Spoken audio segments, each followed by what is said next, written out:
सुप्रभातम सभी को। आज कक्षा 6 का 10वां पाठ है, भाग 2, कृषि का कर्मवीरा पढ़ेंगे। इसमें 3 श्लोक हमने पढ़ लिए थे।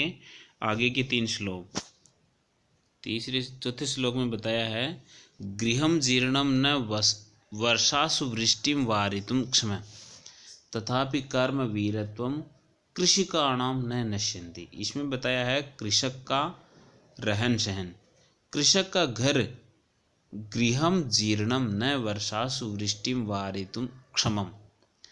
कृषक का, किसान का घर बड़ा ही जीर्ण शीर्ण होता है।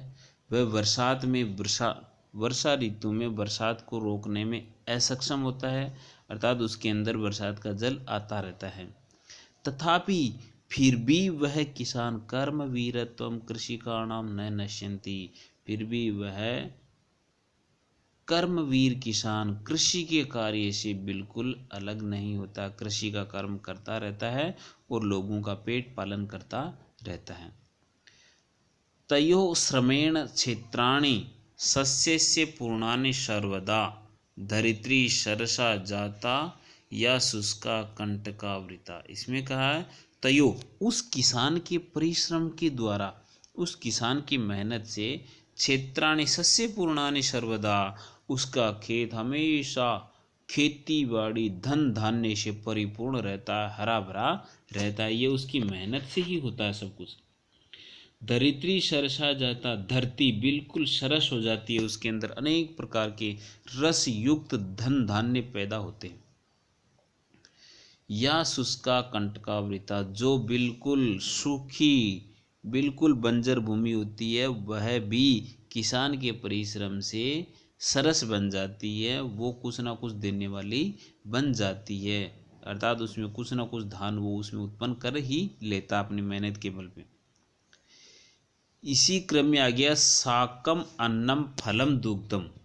साक माने सब्जियां, अन्नम माने अनाज धान, फलम माने फल, दुग्धम माने दूध। दत्वा सर्वे बे एवताओ, उस वह क्या करता है, इन सब का उत्पादन करता है और सबको दे देता है, सबके लिए। अपने पास क्षुधा तृषा कुलौ नित्यम, वो हमेशा भूख प्यास से पीड़ित रहता है, लेकिन साग अन्न फल फूल दूध सब कुछ लोगों के लिए दे देता है। खुद भूखा रहने वाला ये विचित्र प्राणी सभी का पालन करता है, लेकिन खुद के पालन पोषण को ध्यान में नहीं रखता। ऐसा है हमारा भारत देश का किसान। इसीलिए तो किसान को अन्नदाता कहा जाता है, वो सभी का पेट पालन करता है। धन्यवाद बच्चों, आगे का पाठ हम कल देखेंगे। तब तक के लिए नमस्कार।